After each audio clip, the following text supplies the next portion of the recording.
The government is corrupt. To fix this, politicians would like to grow its size and control. The Kate Daly Show starts now. I'll be wronged. I won't be insulted. I won't be laid a hand on. I don't do these things to other people. I require the same from them. Slap some bacon on a biscuit and let's go. We're burning daylight. How much do I love the John Wayne liners to the show.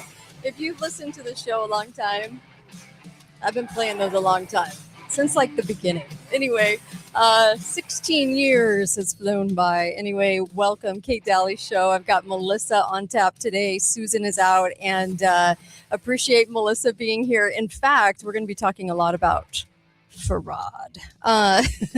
Fraud and... oh gosh, I mean, the list is long. The list is very, very long. So there's a lot to talk about. I just wanted to welcome Melissa, of course, and welcome, Melissa. How are you? I'm good, as ever. Okay. My dog is getting a reputation for being the weather predictor. That's crazy. How it's weird. Only in the Midwest would that happen. That's funny. So what does he do if it's going to rain? I usually get about between 15 and maybe 45-minute heads up because he runs and sits in my bathroom. And he'll be just laying around and he'll pop up and run to the bathroom. And I'm like, oh, it's coming in right now. So I just got a text from a friend who said, what's the weather dog saying? And I said, weather dog says rain. She says, I thought so too. I swear dogs know things. Anyway, they do. They really do. All right. Well, we're going to be talking about fraud and corruption, and this will be an interesting show for sure. Did you want to start out, though? What's going on in the UK? There's a hot story breaking in the UK. Keir Starmer, the current prime minister from the Labour Party, looks like he's going to get flipped out of office here shortly. Probably. Nigel Farage says before the end of May. We'll see if he's right or not. But according to Dan Wooten, who's an independent journalist out of the UK, he said, this is straight from Dan Wooten, Starmer has led a pedophilic administration. Ooh. And Wooten is saying this isn't about a Starmer's sex life. We don't care about that, but we do care that he has misrepresented himself and lied to both Parliament and to the British people. Yeah. So that he's a liar. That's the big thing. And now he's been caught out in those lies.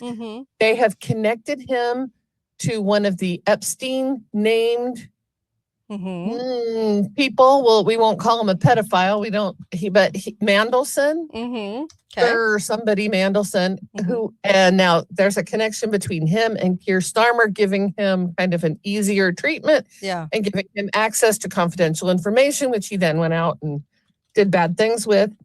But anyway, yes. And we can add to that 3 Ukrainian, they're calling them rent boys.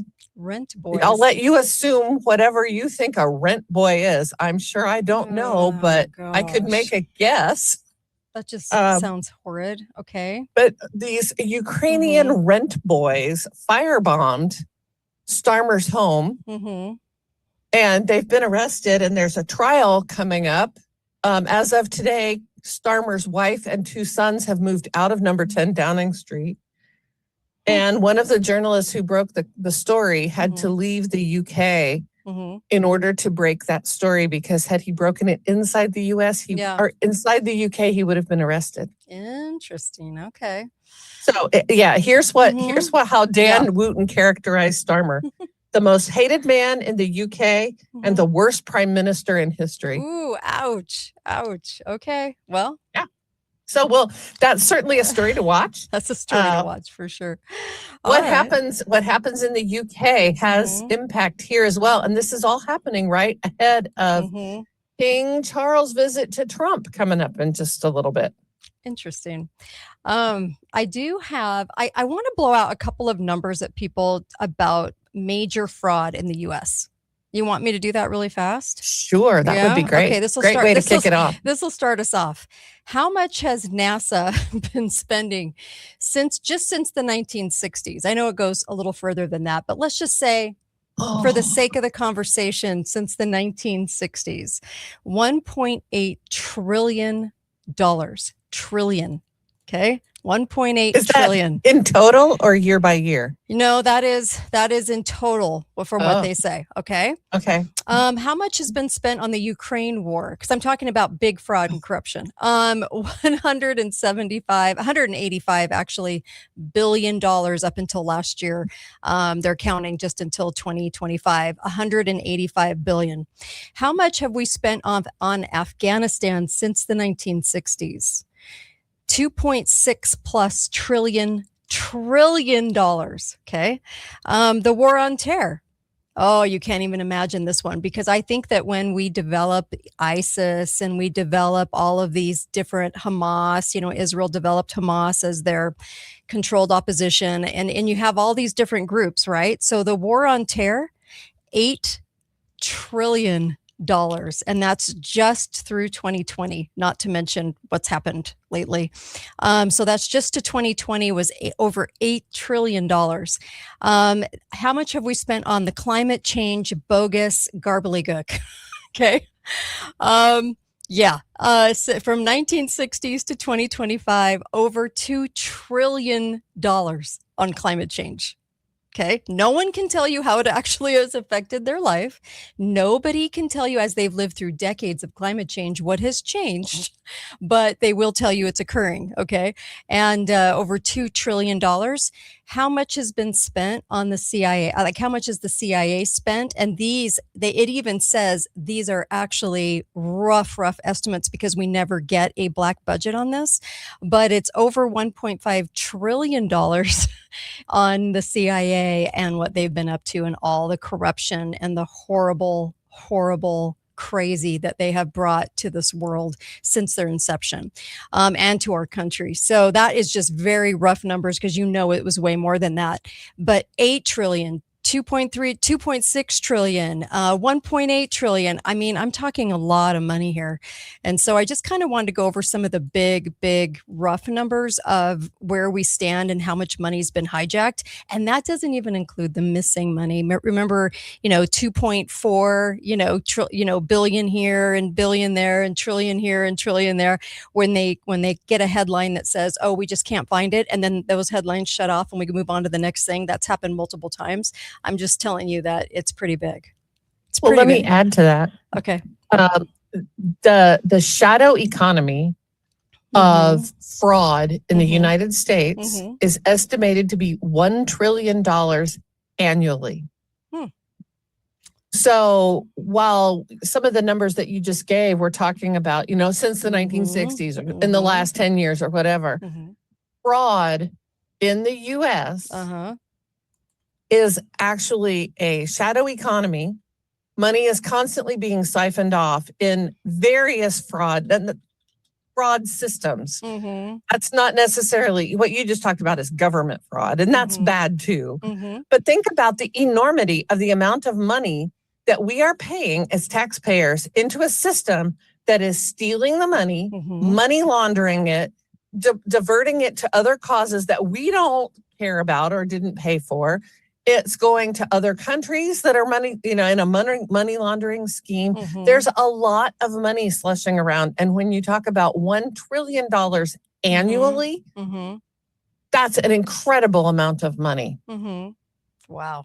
Yeah, in fraud, and just fraud, whether it's healthcare fraud or whether it's whatever that fraud is. We're losing, it kind of makes me angry. I had, we just passed tax day, right? Yeah. And I had to get my checkbook out. And it makes me kind of mad, because I know that the money that we had to work for in our home went to fraud. A portion of it certainly did. Yeah. And every single one of us is paying for that. Yeah. And we're paying for it in all kinds of unimaginable ways. When it's insurance fraud, when it's Medicare fraud, when it's, healthcare fraud, we're paying for that in increased premiums, in lower quality of care, in lower standards of care, in less efficiency in our healthcare system. Yeah. Great, huh? Yeah. Oh my gosh. All right. So let's talk about Well, it. Dial in. Yeah. Well, let's start out with this. It's always good to kind of start out with a story we can kind of put our hands around. So there's a woman named Lynn Ianni who got injured playing in a pickleball game, right? Yes. In Los Angeles County, by the way. Okay. And she went a pickleball game can do damage? Oh, okay. Pardon? I didn't realize pickleball was so harmful. Okay, go ahead. Well, I can't wait to hear I don't this. know. I don't know how she got injured. Did she take a fall or? I mean, who it's knows? pickleball. Who knows? It's not even tennis. Okay, go ahead. Oh, well, excuse me. I misspoke, by the way. She's from Seattle. Okay. But when she went to the doctor to get her injury looked at, she got notified that she was not going to get any care because she was already in a hospice. She was dying and in hospice, and they weren't going to pay for her pickleball injury. Wow. So what she did, and by the way, and she was in a hospice in Los Angeles County. That's the Los Angeles connection. She's from Seattle. She's dying in a hospice in Seattle or in Los Angeles, but she had just gone to the doctor. She was not dying. She was not in a hospice. She just had a pickleball injury, and she would have never known that she was going to die in a hospice in LA if she hadn't gone to the doctor. All right. So after she was denied, she began to investigate on her own. A scammer stole her Medicare ID number and enrolled her in hospice without her knowledge. Okay. And Medicare came back while this is all happening and said, if you don't continue to pay your premiums, we won't give you any coverage in Medicare. That's nice, huh? Yeah. So she tracked down the hospice facility and found out that it was located in a strip mall. And then she tracked down the doctor who signed off on the fake care through their national provider identifier and found out that it was a surgeon from Santa Monica whose identity had also been stolen, and he had no connection to the hospice. Okay. Yeah. Wow. So she ended up testifying in front of Congress about all of this, which is good. Okay. She said in her testimony that she would not have been able to solve this had it not been for an advocacy group that stepped up to help her. And ended up having to get a new Medicare card and having to, just kind of start over. All right. That's kind of the personal picture. That could happen to any one of us. Right. And she didn't even know that her Medicare number had been stolen. The doctor didn't know his identifier had been stolen. So it can happen to anyone at any time. I'm sure. Yeah, I'm sure. So recently, those of you that follow the adventures of Nick Shirley, the YouTuber that kind of blasted the Minnesota Somali daycares, he has now blasted a new story out about California. He's still looking at daycares, but he's added hospice fraud to the list as well. So it's just bad. What's happening in California? California is seemingly the epicenter of this fraud. And the reason why is because California collects more in tax dollars than any other state in the union. So there's a lot of money slushing around. Yeah. For clever people to pick up. I just saw a headline that Gavin Gruesome is for Babylon Bee, of course. So Gavin Gruesome is draining lakes, knowing that fire season is coming. So anyway, I mean that makes perfect sense. I'm from there. I was raised there in California, in Orange County, and it's just sickening. It's so grotesque what's happened there. Oh my gosh. Well, it's kind of funny because I did. In looking at this whole issue, I did find Newsom has made a comment about all of this. And you know what Nick Shirley has found, right? You don't have to predict it very hard. He's going to find huge fraud everywhere, everywhere he goes. And so what Gavin Newsom says is kind of like this. We've known about fraud for a really long time, and we're looking into it. So why doesn't he just pipe down? Because we're looking into it. Right. Like a totally inadequate response. So, what has Shirley found? He has found, and by the way, after Nick Shirley did his expose, that he posted a 40-minute video on X, and CBS News, a CBS News affiliate in California, kind of replicated it. Okay.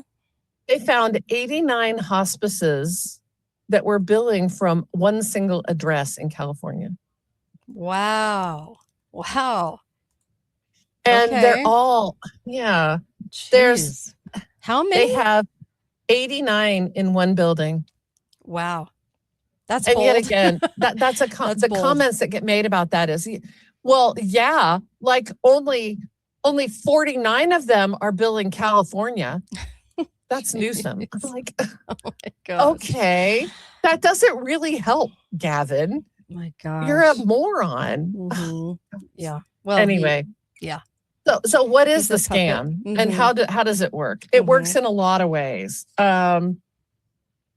They are setting up, these are like home healthcare places, which means that do they need to have actual patients on the site? Maybe not. If they are, I had parents that were receiving some hospice care at the very end of their life. And so there's a central office and they just deploy their employees to the right address. Yes. My mom was in a nursing home. So the hospice nurse went to the nursing home to assist her there. So you can imagine, but on investigation, they're finding out that there are ghost patients. Ghost patients. Ghost patients. Yes. So in number only? Is this like in code only? No actual patient, just correct. Using numbers? No, it's supernatural. Yes, a ghost actual appears. Ghost, and they're voting in Democratic primaries as well. Okay, but no, they have like we have a list of 50 people, and we're claiming that all 50 of these people are receiving hospice care. But those 50 people are not real people. They're not real patients. Sure. Now, they might be real people somewhere. It's just like this woman who said she was denied Medicare coverage because she was in a hospice. Well, no, she wasn't. But somebody was billing Medicare, or in California, Medi-Cal, the state level health care. Somebody's billing for care of all those patients. So, yeah, it's bad. They're using stolen identities. How do they steal your identity? Could be a lot of different ways. This kind of made me think about some of my habits. Some of these people are stealing identities out of lockers at fitness clubs. They just go through and they take your wallet or they maybe don't even take your wallet. They might only take your ID. Yeah, I don't think they need to anymore. No, they don't. They don't really need to take your whole wallet. They're not interested in your money. You might not even notice that someone has taken that. And they're taking the SIM card out of phones. And with that, they can reproduce your identity. Jeez, that's scary. Yeah, or they're buying lists off the dark web. Right. And then they're creating a fake enrollment for patients. Then they're billing Medicare or Medi-Cal for services never provided. It's huge. It's huge. And they're right now, California, and in fact, Gavin Newsom is right about this. California has been trying to crack down on this for a number of years. And one of the things that Newsom says is, hey, we can take care of Medi-Cal fraud because that's state level. But much of this, this is him pushing it back at Trump. He said, this is Medicare fraud. That's federal. Right. You need, the federals need to take care of that. This is not, we can't investigate Medicare fraud because we are just the state of California. Jeez. If you've got a problem with all this fraud, why don't you get your investigators in here and figure it out? Which I think is actually reasonably an important point.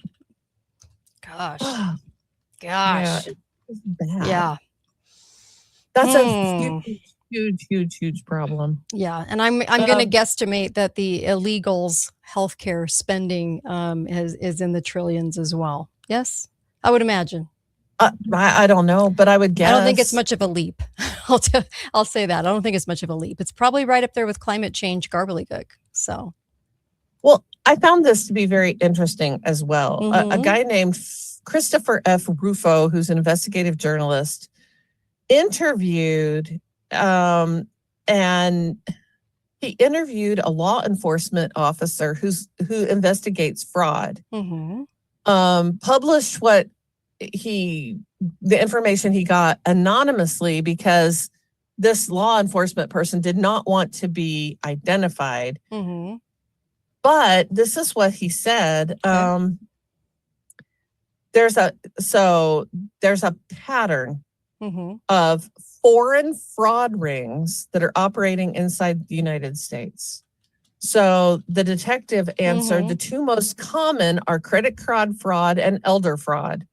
That's what we're talking about. I would imagine. He said in cases involving high dollars, like $1,000 or more, and the target is a stranger, it's almost always perpetrated by foreigners. He said in his entire time as a law enforcement officer, he has never seen a native-born American perpetrating these same kinds of frauds. It's almost always foreign gangs, if That's you will. interesting. Yeah. And some of this stuff, he says the typical organized crime credit card crew would be from Romania.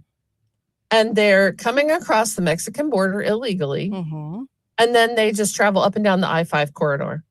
These are the ones they're stealing credit cards. And he says they have a computer and a printer in their car. They steal your credit card. They take your SIM card. They make fake IDs that match those credentials, and then they can do anything. He said they'll go down to the jewelry store down the block and buy a $4,000 Rolex watch before you're even out of the club. Jeez. Those are the Romanians. And then he went on to say, this is also very interesting. Those are nonviolent crimes, and the court system doesn't really regard them as very serious. So he said they're not extraditable. These people can work between states, and nobody's gonna. It's like crime in San Francisco. You just don't get anything until it's over a certain amount. No problemo. Well, so what he says is, he said, think about the West Coast. It's a series of blue states, right? And they have all enacted protections for immigrants and minority communities. Now, minority meaning immigrant minority communities. Okay. So he said, if you get elected or if you get arrested, you will probably not, you may not even be detained. And he said most of them do get arrested eventually, but they're not afraid of being arrested because they're immigrants. They will not be held long. If they are put in jail, it will be a short sentence and no one will call ICE. They will not be deported out of the country. So he said, maybe you get a short sentence and you're right back out on the street and you can continue to do it. It's almost like they want them here. I hope people have finally come to this conclusion that they're that they very, very much want illegals here. Yeah. It's been a long-term plan for decades. Sickening. Well, yeah, he went on to, the same law enforcement officer talked about the other type of scam, by the way. So we have scam groups working inside the US. And then there's scam groups working from outside the US. Okay. We all know, like, a Nigerian scam. Okay. He said, frankly, the Nigerian scammers are not even really the worst of it anymore. Yeah, the most you'll get is an email sent to your, so, somebody wants to give you $500 million today, and you've been chosen through email. Yes, I love those. Well, I always think of the Nigerians when I see those. Anyway. This was another interesting thing. He said, don't for a minute think that the drug cartels are not heavily involved in scams and burglaries and thefts. Because it's in their best interest to diversify as well. Yeah. So they've got a business model that says we're not just going to stop at selling drugs. And he said they do surveillance, they'll gather information about you, and then they'll take everything you've got. He said that the problem with all of this is once your money leaves the country, you're done. He said law enforcement cannot really do anything more about it. They're not extraditable crimes. So, you know, if, it's very sad. Yeah. The other thing he said about fraud is that these fraud scams are so time consuming to investigate that most law enforcement just doesn't. They just won't. They don't do it. And it doesn't matter. Now, if you're talking about welfare, Medicare fraud, you have to do something to get the attention of the people who would look into that. And one single case will not do it. Yeah, I would imagine. You're kind of on your own to fight it yourself. Because law enforcement just says, we're not that interested in it. Right. He said in 90% of the cases, a report's taken and that's it. Nobody ever follows up on it. LB in the comments says they can also get your face photo from the SIM card. That is true. That is true. You were right about those SIM cards because they can reproduce your identity. Your entire identity. Because that's what's on your phone. They don't need to pick your pocket, people. Yeah, for sure. Yeah, there's so much fraud. There's so much fraud in medical. Oh my gosh. And then even our government paying all the COVID bucks, you know, for that's utilizing treatment. How much COVID fraud was there? Oh my gosh. I don't know, because that was one of the first times we hit the mark into the amount of money. The CARES Act was after 2020 was when we hit a whole new threshold in the cost of a bill passing, and it was so amazing to me because wasn't it over $1 trillion? I think. The CARES Act, and then that money filtrated all the way down into businesses across America. It was like payoff money to the states, payoff money to the medical, payoff money to the airlines, payoff money to everybody, and everybody stayed real compliant. You know, that's how you buy your compliance, is you just keep handing out COVID dollars. And our governor should be under investigation in Utah for taking that money and doing some of the most ludicrous things with it. But see, then the governors, like our state, would give it to all of the counties, and the hospitals receiving huge amounts of money, tens of thousands of dollars for compliance for their COVID protocol that was killing people. So it's just amazing to me. It goes both ways. It's like you have your scammers, and then your government is the biggest fraudster of all. And then you've got and then under that would be your hackers and scammers from other countries, right? But I think the government's fraud is by far the worst. I really do. So California just recently, this is within the last 2 weeks, I think, has arrested 5 people in connection with healthcare fraud and hospice fraud this last week. So it's been hitting the news for sure. Yeah, and part of the reason it's hitting the news is because of what Nick Shirley just did. So that's another thing. Gavin Newsom is just like, well, Nick Shirley, you know, he doesn't have any proof. He's just got a camera. Yeah, well, until he catches the thing that these YouTube journalists are doing and investigative reporters are doing, he's right. Newsom yet again is right. Nick Shirley is not producing hard evidence of the fraud, but he is drawing a lot of public attention. And where a lot of public attention goes, that means it makes it much harder for the politicians to ignore it or continue to feed the beast, either one. Yeah. So they're kind of in a spot now where they have to do something, which is good. We want them to do something. Sure. But what it will take whistleblowers inside those systems to come forward in order to get convictions that we all want. Yeah.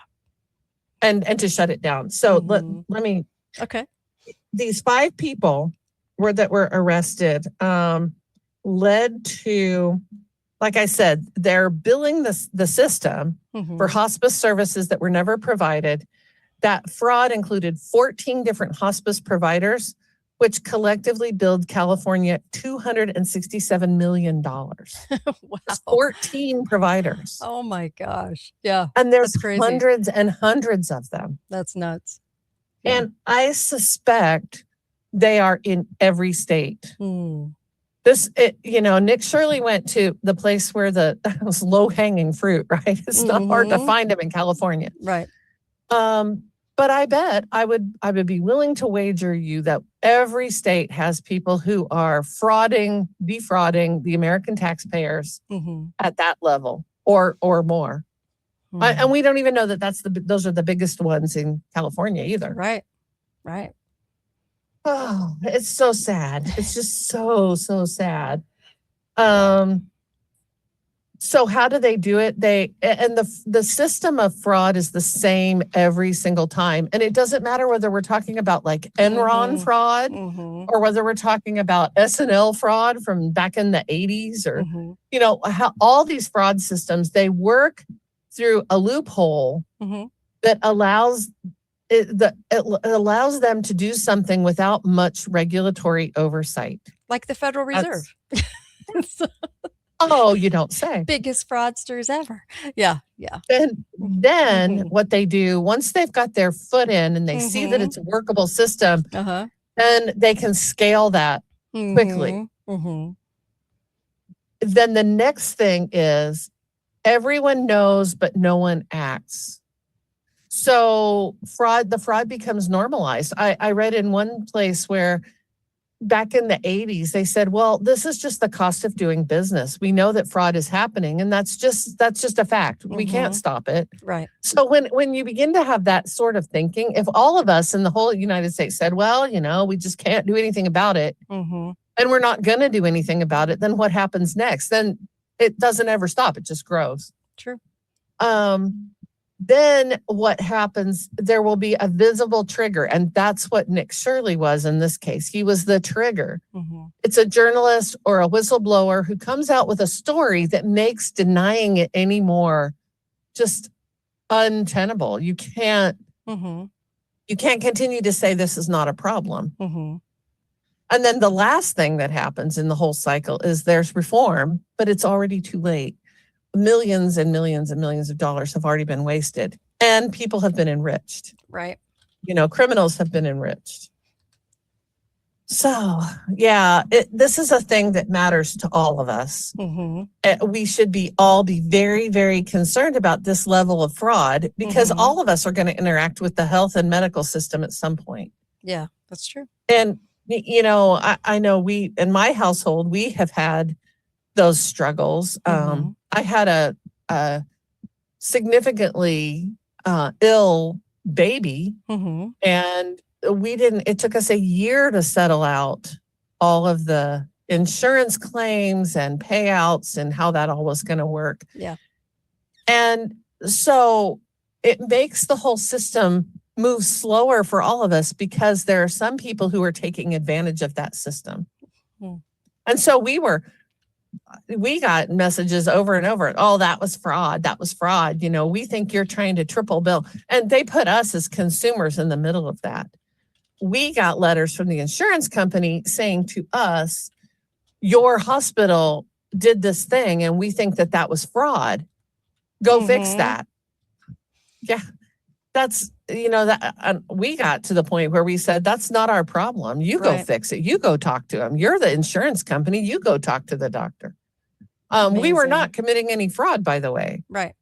And we told them that. We said, no, they thought that the hospital was triple billing because they were doing a test at the start of every shift for this critically ill child. And we were like, no, they really are. They really were doing that test. We were there when it happened. So that kind of stuff. And it took a year. Took a year. It took us over a year. That was a long time ago now. That was, almost 27 years ago. So, so the more complex the system, the more complex the coding is, the more complex the billing systems, all that becomes, the more difficult it is for us as consumers to know what's happening. And the more difficult it is for those systems to be governed and have any kind of oversight. So, we don't, Yeah. Do we really want the government to have to oversee every single thing? Well, they shouldn't in a republic that we're supposed to have, not a democracy, but in a republic with limited government and the people having oversight over their government and telling their government what to do. No, the short answer. Well, the problem that I have, Kate, is that I was just talking with somebody else about this just today, earlier in the day. I used to think that the corruption was at the top, and I could see that and know that and understand that. And I was like, oh yeah, congressmen, they all got their hand in the till. We know that. And what I think has happened is corruption has just percolated its way. Now I'm wondering, who's left that's honest? Are my neighbors all corrupt? Is the corruption we know now that corruption is there at the local level for sure? In my area, I live in Washington County in Utah, and let me just tell you, knowing the politicians the way I do, I can't tell you there's an honest one.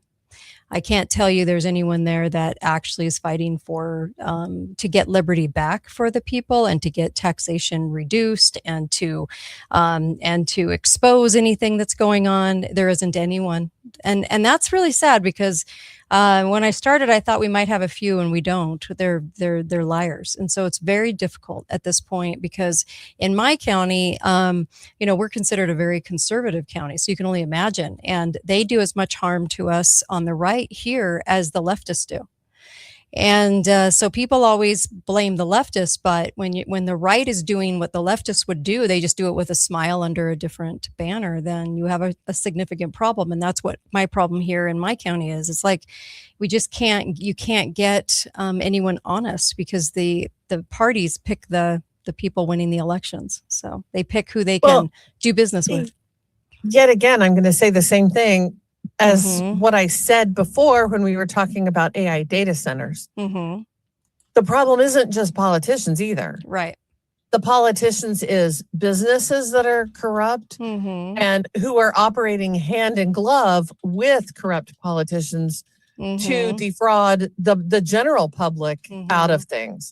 When the AI data people come into the town and they're making everybody sign NDAs about the sale of property that's going to go to a data center, that's not exactly straightforward and honest. Yeah. And so we have that. That's what I mean. The corruption is, I used to think it was just kind of contained. I don't think it is anymore. Do I think my doctor's honest and straightforward? No. Do I think, my local grocery store is honest and straightforward? I have my doubts about some of that. And, it's a grocery store, for goodness sake. But, look at what they're talking about with grocery stores. They're talking about flexible pricing. Right. So we are being victimized. The average consumer is being victimized at almost every level. Yeah. Whether we're talking about, just our day-to-day operations, whether we're talking about, whatever. If my kid has a cold and I have to take him to the doctor, do I really trust that doctor to tell me the truth anymore? No, but they'll write you a script. So that's what people want. They want a script. So they'll write you a pharma. Well, how about this? Most fraud. Which is fraud. Because they're not telling you about health. Okay, go ahead. It is. Well, they're victims of their own education. But most fraud that happens is never detected and never reported. Yeah. So this is a huge problem. If we say that $1 trillion worth of fraud is happening every year and most of it is never detected or never reported, how big is the problem really? Wow. Ooh, it's really, really bad. Yeah. So because California is always wanting to be they want to be at the front line of this fight, right? Yeah. So they have a bill that they've dubbed the Stop Nick Shirley Act that's pending in the legislature right now. After he posted his video on X, and got 42 million views for it. Then what they said, this act will outlaw the sharing of photos or personal data of immigrant service providers on the internet in the state. So what Gavin Newsom has said that Nick Shirley is just a racist because he exposed the Somalis with the daycare fraud. And in California, he exposed a whole group of Armenian immigrants that were running these fraudulent hospice outfits. So what Nick Shirley says about that is, I was looking at daycare fraud and there you were. I was not looking to out Somalis. I was just looking at daycare fraud. I didn't look for anybody in particular. And he says the same about what happened in California. He says, I was not looking to out any particular immigrant group. However, what this legislation would do would be to prevent him from then broadcasting anything that had any immigrant in it. If they were involved, he can't take his hidden cameras to the places and talk to the employees there if they are immigrants. Sound right to you? No. They're defrauding the United States taxpayers, but he's not allowed to talk about it. That's interesting. And this has not been passed yet. This is simply pending. It would criminalize investigative journalism with misdemeanor $10,000 fines, imprisonment, and content takedown. So it leads me, it always is going to do this, but it's going to lead me to think that that Nick might be somebody that is propped up as controlled op, so that a bill passes to prevent people from looking into things, possibly. I don't know. Well, if you want to trust this, Dr. Oz has also done an expose very similar to Nick Shirley with the same results too. Okay. And so Dr. Oz is now functioning within the government framework, right? And Kate, I don't think every single thing is, I really don't think Nick Shirley is propped up opposition. I think it's just low-lying fruit that he was able to just expose it. So what should we do? Say he is opposition that's going to prop them up to do this. Should we let the fraud go on without comment? No, I just think what I wish is that more people would expose more government fraud, because it's so rampant at this point. Well, this is government fraud. Yeah, even more so. Like even on, just in the amounts that it's actually happened. I would love to see that. I just always wonder when you see a bill and somebody's name like that, I'm like, interesting. Because usually down the road, it kind of turns out that something's going on there. And we see a lot of people propped up, but for various reasons, right? And they'll find something that is real. And then you find out that the whole reason that this person found something real was to turn it into something like this, where there's a bill, right, that would prevent future, investigations. So I just thought of that. That's too cynical. That's too cynical for me. That's a bridge too far. I want to believe that there are still people in the United States who really do. Yeah. And this is defraud somewhere or other. There's people inside the government who probably know that this is going on, and either they're being paid kickbacks for not exposing, the 45 hospices that are running at the same address. Right.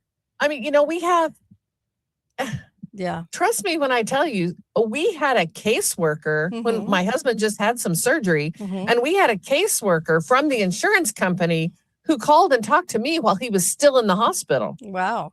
Wanting to know what was going on and what was happening, what medically was going on, how he was doing. And she stayed with us for about, December, January, February, about 3 months. Wow. So why is it that a private insurance company can have a caseworker on my husband's file, but there is no one inside of Medicare who does that? Interesting. That's why it's going to take whistleblowers. Yeah. And ultimately, Nick Shirley, whatever Nick Shirley has exposed, does not have any weight in a court. They're not going to call him into a courtroom to testify. He has no information that's evidentiary. They need the whistleblowers from inside those organizations to step forward and say, hey, I was directed to, fill out these forms or to put these people's names in. What would it take to get people to do that? I don't know, because I think these daycares and the hospice groups are frauded all the way through. Sure. Yeah. And then where is the money going? Yeah. Do we even know where that money goes? I'd like to know where all the NASA money goes. I'd like to know where all the Israel money goes. We've given Israel over $200 billion at least from money that we know of. We know where it goes. It goes to Israel. Well, I don't know. I don't think it all goes there, but I do think it's a great front because you can't say no. So in America, so it's kind of interesting. There's a lot of money being sent a lot of places. It's like the Ukraine war with BlackRock handling the money. Does anyone trust BlackRock? And so with all of the money being spent over there that has been spent since 2022, kind of amazing. I think that money has gone more into building a smart country, building it as a smart country. But there's so many forms of fraud. There's so many rampant, sectors of fraud. It's amazing to me when you start really looking at all of it. And I do agree that hospice is going to be one of the most frauded areas because we have this big section of baby boomers now. So, by the way, Medicare hospice claims in California have gone up 1,000%. Yeah. While the population in California has remained stable.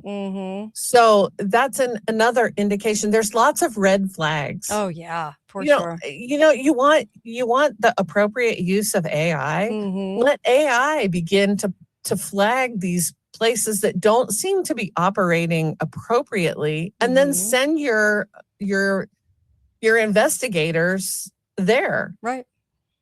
And quit surveilling me and look for the bad guys. Yes. Wouldn't that be fun? I was reading a comment from somebody that walked into a store and it was, you couldn't enter into the store without your face being read by a camera. You seen that? And I was just wondering how much that's going on right now. And I wonder, I think that's going on everywhere. Yeah. And like you said, the spying is so out of control and no one talks about it. No one talks about it. Who are they spying on? Government. They're spying on ordinary people. Yes. Now we've got what are they called? The flock cameras that are watching. Yeah. If you miss that red light, if you're going too fast, you're going to get the ticket. Yeah, they'll nail you. Yes. While we have people defrauding Medicare to the tune of $1 trillion and nobody can stop it, nobody can figure out how to stop that. Yeah. This is outrageous. Of course they could stop it. It kind of reminds me, it's like the biggest fraud won't be stopped, but the little things that they accuse us of fraud will. And it's funny because you look at COVID, what a fraud the entire operation was. But you won't hear anything about that. You just won't. People were gone after for not getting the shot, not having like a fake ID, but go after the big lie. The big lies, that's why I say, are so much easier to tell because people don't go after them. We're not going to go after NASA's money. We're not going to find out where the money for NASA really goes. We're just going to be told that it goes to a space mission and everybody has to be happy about that, right? So it's very interesting. The bigger the lie, the more cover they have. Well, why is that? Why do they come after the little people? I wish I knew. I think if people were awake, it wouldn't happen. They wouldn't allow it. But I think because people just don't, they can't think in those terms that there might be a ginormous fraud happening. I think the entire COVID was a lie. I think the entire thing was a complete and utter lie. They just renamed the flu for a while and pneumonia, and so they called it COVID. But people can't think of it in those terms. They have to think that COVID appeared. And then it disappeared. And then the variants appeared, and then the variants disappeared. Like they have to hang on to it. I don't know. Well, my question is, why do I have to, why do they come after me? Trust me, the IRS will come after any one of us if they think that we're defrauding on our taxes, right? Yeah. But here's people who are taking the federal government through Medicare, Medi-Cal, whatever the group is. Yes. They're taking them for millions of dollars per year. And they seemingly get away with it. Why do they come after the small? And I think my own personal thinking on that is because it's almost impossible for us as one single individual to fight the behemoth. Right. We can't. Like this woman who got a pickleball injury and found out that she's in hospice. How does she fight that back? And they told her, you have to keep paying your premiums or we're going to cut you off. Because how does she fight that? She's fighting a system that's so much bigger than her, and they take us out one at a time. Right. And I think I have always thought that is truly the magic that we have. We have to fight them one at a time too. We have to make sure that our hearts are clean. And then we have to make sure that we're holding individuals accountable, because we can pick off the one local guy. We can't take down this whole system. It's almost impossible for one person. My husband has fought about property taxes for years and years and years. And it got to the point where our county auditor said, do not call my office anymore. I'm tired of talking to you, Mr. Smith. Wow. So we need to be, if she was flooded by 500 people doing that, it would make a difference. Right. But that requires each one of us as individuals to take accountability for it. If we were all talking back to our doctor, one of us can be taken down by the doctor. But 100 or 1,000 of us in a practice, that's a different thing. Yeah. So we don't realize the power that we have one by one as this seems kind of paradoxical, one by one as a group. I don't think it's going to be great to go and protest out in front of the hospital. I don't think that gets anywhere. But if every one of us spoke up in the doctor's office, I just told a doctor recently, if you put me down as uncooperative, fine, because I am. Go ahead. I want to be put down as uncooperative. That's a badge of honor. It will make it more difficult for me to find medical care in the future. But like I said, if all of us were doing that, it would be better. Yeah. It's harder to fight. But what they have done is they banded together and created these systems that are almost impossible to stand up against as one person. It's quite literally, it's David and Goliath. Yeah. Only Goliath has the might of entire federal bureaucracies. Right. Like, how are you going to defund NASA all by yourself, Kate? I can't. No. That's the truth. I can't. And maybe that's not the fight you pick first. Right. Let's take a caller. Hi, caller. Welcome to the show. Go right ahead. Well, hi, Kate. Hi. Melissa. Hi. Melissa? Yeah, Melissa's on. Go right ahead. Awesome. Hey, I love the conversation today.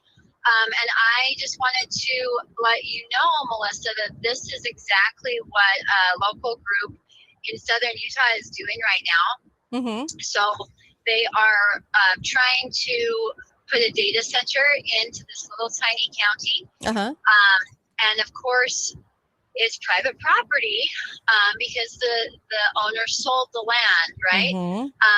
But we are getting together and we are all coming up with a critical eye on what we can do to add to the conditional use permit and make it as challenging and as cost deterrent as possible for this project to come to fruition.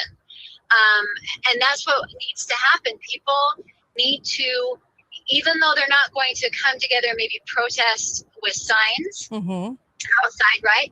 Individually, one by one, if you're going to flood something with facts, and they have to be facts, they can't be emotions. But we have plenty, plenty that we are flooding now, the county planner and saying, hey, by the way, don't be naive. Right? Like, because they're literally buying everything that they're being told, hook, line, and sinker. Right. And I think that's kind of the default, because people, I mean, let's be real, homegrown people are good, and they think that everybody else is the same way. And a lot of us get jaded, and so that's why we start to question everything. And there's nothing wrong in that, because you always need to have that black hat in the group to look for those issues that might be bigger problems down the road. Right.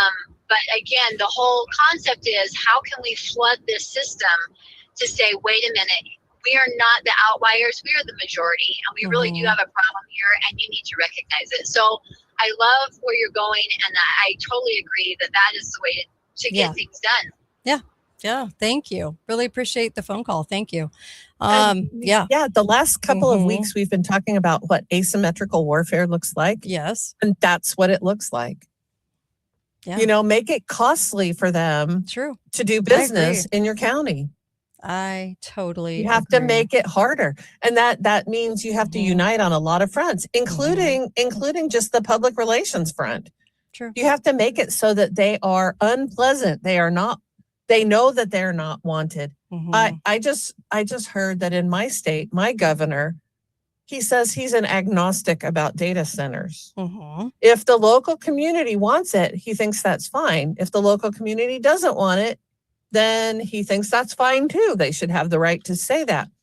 And I thought, well, the problem that we have is that we're up against data centers who are enforcing like non-disclosure agreements so that the local people don't even know it's coming. Right. So how do you fight it? You have to fight it on environmental terms. You have to fight it on, I don't know, today's Earth Day. So let's talk about nature terms. What is it going to do to light pollution? What is it going to do to groundwater? What is it going to do to you have to fight it on every front and make it expensive for them. And it's the same with COVID. Right. We had to fight it that way with COVID as well. It had to become more expensive to deal with us than it was to oppress us. Yeah. Frankly. Well, and like the data center, she said the fight's over the data center, right? Coming to their town. And a lot of towns are facing this right now. So I'd have to say that one of the things we should probably be doing as a citizenry is actually check what's inside that data center. Get receipts for what's actually happening in the data center, because those data centers will raise your cost of utilities. And at Davos, they said that in their most recent Davos, Larry Fink, the Finkster, said that your utilities will be now under the priority of the data centers, and the data centers get it all, and then we'll basically be kind of like left to whatever we can get from our utility companies. Okay, so they're gonna charge higher prices. That's the idea, and so get receipts. Make sure that data center actually has that data in it, because I think it's a huge fraud. I think it's a lie, actually. And I think they're utilizing those data centers to raise your cost of living. But I don't think it's actually going to be real. I think those centers are for something else later on. But there's just so much fraud that if we don't start demanding what's inside the receipts, I want to go through that data center. And right now they go, oh, you just can't see in there. Well, we should be able to do that as citizenry because we're paying for it, right? So there's lots of different kinds of fraud that we could like whistle blow on if people got together and actually demanded it. Don't forget who we could be doing something about Medicare fraud. Right. But we don't. Why don't we? Right. Because they pick us off one at a time. Most people are not even aware of the size of the fraud that's happening, because I'm not immediately impacted by that, right? It's a hidden cost because I don't see it right up in my face. Now, data centers are kind of easier to see. We're going to build a building here. But it's like what's inside. Yes. But yes. Well, it is. What's inside matters. But this kind of soft fraud that we're talking about with like Enron, Did we get all inflamed about Enron? And all of us can't be angry about everything all the time. Right. Nor should we. You have to live your life. I get that. Yes. You have to be able to live. But the real cost of some of this fraud has to do with how much we have to pay in taxes. And it's a lot. We're paying a lot of money in taxes to enrich people who are perpetrating the worst kind of fraud on American citizens that have to work for it. It makes me angry. Right. And that's another reason. I think many of us, I've heard this argument forever, like we all have our taxes withheld from our paychecks. So we don't ever really see how much we're paying. Maybe we need to go back to not having anything withheld, and you have to pay it all at once and write a check for it at the end of the year. Yeah. We might feel a little differently. I think a lot of people would be a lot more up in arms about, what do you mean I'm paying all this in taxes? Right. But it's kind of easy to kind of close your eyes and not worry about it. It is. And it does feel big. It's so big that it's very, very hard to wrap our brains around, and it's very hard to fight because there's so much of it. It's so rampant. Yeah. And I get it. I understand it. It's just so, when I went through the numbers in the very beginning, I mean, you just think about some of our biggest centers of fraud, in the United States. And it's pretty amazing how I think people just stopped asking questions. I don't know that they, because it's so big, it's just like the behemoth. How do you deal with that? It's very, very difficult. So I get it. I don't know. At one time in my life, I had a problem. Yeah. And I described it to my husband as I was facing an iceberg ahead, and all I had was a little ice hammer to fight it with. And I said, so what do you do when you have this giant iceberg and just one little hammer and there's just one little me? Right. And I thought, well, what you do is you just start chipping away. Yeah. Because what else can you do? And you hope that other people will also join in with their little hammers and it'll grow. But, we just, you have to own the piece that we can own. Well, yeah. As we kind of roll out of the hour today, and I just brought up icebergs totally inadvertently. I just have a funny thing to share with everyone because I just found this to be so entertaining. What's that? Completely off topic. What's that? All right. The Titanic sunk April 15th, 114 years ago. So that was just last week or even this week. I don't even know what day it is today. It was definitely manipulated to sink. I will add that into the equation, but go ahead. Go ahead. Well, there is a little museum just outside of Chicago that has a Titanic exhibit. And the Titanic still to this day attracts a lot of attention. People, the movie was huge and people just love to talk about it, love to speculate about it. There's lots of stuff about the Titanic. Well, anyway, here in the Midwest, we've had quite a rainy time in the last couple of weeks. And on April 15th, the Titanic exhibit at this little museum flooded. And all the people in the area are like, ooh, it's supernatural. The Titanic exhibit is flooding at the museum. It just made me laugh. I bet. Do I think it's supernatural? No, I think it's the result of us having like torrential rain for 2 weeks here. Some really significant storms, but I think it's just a diversion in the world of grim news. The people at the museum were able to save everything. Nothing got harmed or damaged or injured. They were able to prevent all of the anything bad from happening, but it certainly added a layer of mystery. Interesting. Okay. Yeah. So they said they've only ever had one other flood in the history of the museum. So the fact that this happened on the very anniversary of the Titanic sinking. Wow. Conspiracy? Was it a conspiracy? So much to the Titanic. Yeah. So was it much. done on purpose to draw people to the museum? 33 degrees latitude, just like our Artemis team spent 33 hours in space. Anyways, I want to know how they got the iceberg to do it, though. What did they say to the iceberg? How did they get it? They just purposefully ran it into it, I would imagine. They killed off the 3 bankers that were standing in the way of the Federal Reserve, that's for sure. When all the rich were supposed to get the lifeboats, the 3 richest people in the world didn't get a lifeboat. They just mysteriously died. You are so grim. I know. The Titanic is a very grim subject anyway. I'm fun for a rental at parties, by the way. I will come. I will kill your party in like 2 seconds. Yeah, yes, I will. Rent the buzzkill. People love talking to me. Anyway.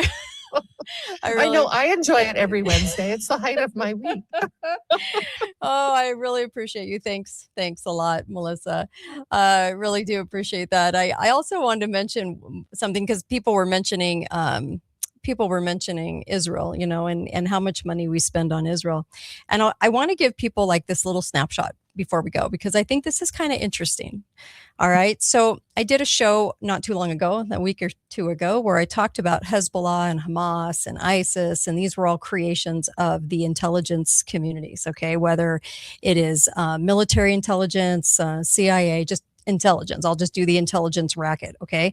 And I said, these are creations. The ISIS alone, you see, the matching Toyota trucks that were sent over with the matching white outfits, which they would never wear if they weren't some little controlled op group. So you have these groups, and then Israel admitted they created Hamas. Okay. And so you have these groups over there, and Israel's been attacked by these groups, right? That's what we've been told over the last 50 years.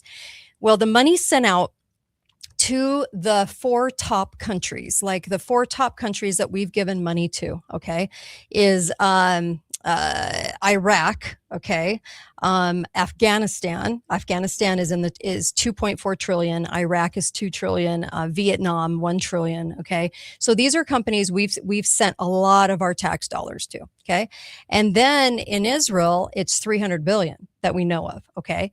But here's the deal, though. It's very tiny compared to these other countries, okay? And so if you look at it that way, it's kind of interesting because Vietnam was 3 million a kilometer. That's how much money we spent. And Iraq was 4.5 million a kilometer. So kind of in the same area-ish, okay? And then Afghanistan was 3.6 trillion, a million per kilometer, okay? So you have 3 million Vietnam, Iraq 4.5 million, Afghanistan 3.6 million. But when you get to Israel with its size, okay, it's 13.6 million per kilometer goes over to Israel. And I don't think we ever realize how much money is actually being spent all the time on Israel.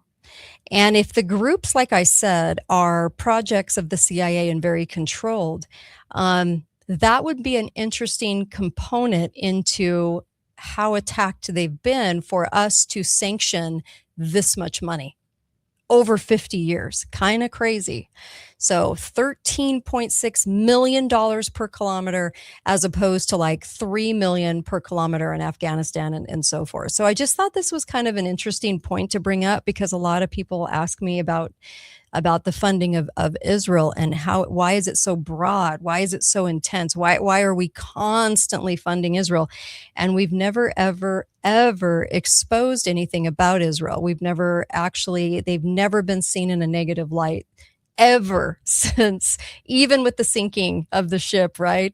The Lusitania. So even with that, we still always positive. But other countries, we go positive then negative, right? Or we're ousting, or we're doing all these different things. But with Israel, it's always positive. So I just wanted to bring up the numbers because I think it's kind of crazy how much money is going in, and I don't think we realize it. So just a point to kind of bring up, a point to kind of think about, and realize that we are in it's a weird situation that people don't bring up, because the leftists are into Israel hate, but for some of the wrong reasons, I think. But then the right has a hard time accepting that there's a deep state in Israel. So, and that deep state is in control of that government. So it's very strange to have that conversation because you're labeled something right away. I mean, right away, right? And so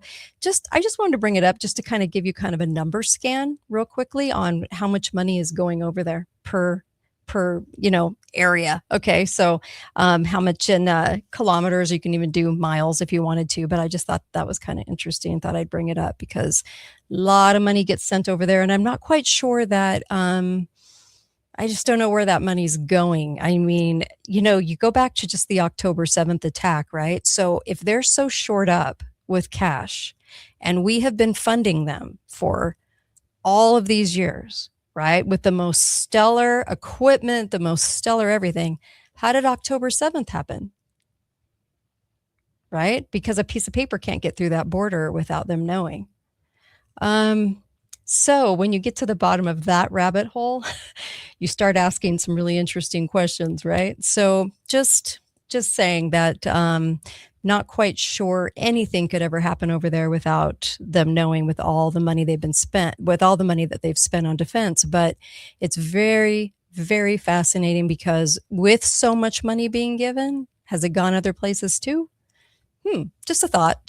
So just wanted to kind of bring that up because, man, we're giving a lot of money away.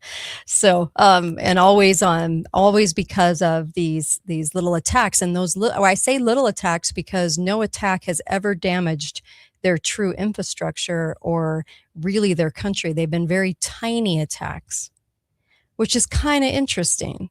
So, I mean, they've recovered so quickly, you wouldn't even hardly know anything happened kind of quick. So I'm just saying that because I think sometimes we just don't really look under the cover on that to see what's going on with their deep state. I had Ron Paul on, and he said, oh, their whole government's deep state. So I love Ron Paul. He's so funny. He has like no filter, and I love that about him. But I just thought I just wanted to add that in. So be faithful, be fearless, and please go to the website, go get some Cardio Miracle so you feel good, because 20 times the fruits and vegetables of any other product out there, and the minerals are amazing, and we're all mineral deficient. So it's causing a lot of disease. Please go try cardiomiracle.com/Kate. And then also get to the website as well. There's so many wonderful things to try out there that I take. I do take Recuperate Copper and Krill. Krill is for cardiovascular health. It's also for cognitive, and it's also for heart. I take Krill. It's like your fish oil, right? I take Krill IQ from formulaiq.com. It's an amazing product. My husband and I both take it, actually. So Krill and Recuperate Copper. Get your copper up. And then, of course, get over, that's formulaiq.com. Code word is always Kate to get a discount. But please go get the cancer book at katetalks.myshopify.com. Make sure you're ordering that and getting that on your computer, print it out, whatever you need to do. Make sure you have that information. It's 14 to 15 pages on what to do if you get cancer that is not chemo. That is not the medical pharma cabal. Okay? It's all about your health and how to actually beat it without doing what pharma says. Okay. This is the gold. This is the ebook everyone's been asking me to do for years and years and years. And I finally put it out, and go check it out. It's at katetalks.myshopify.com. Go grab it. And really appreciate you guys. And I know I'm playing the music over and over. Anyway, you guys, thank you. I'll see you here tomorrow with the Green Smoothie girl, Robin Openshaw. I will be on with her tomorrow. Same time, same bat channel. See you tomorrow.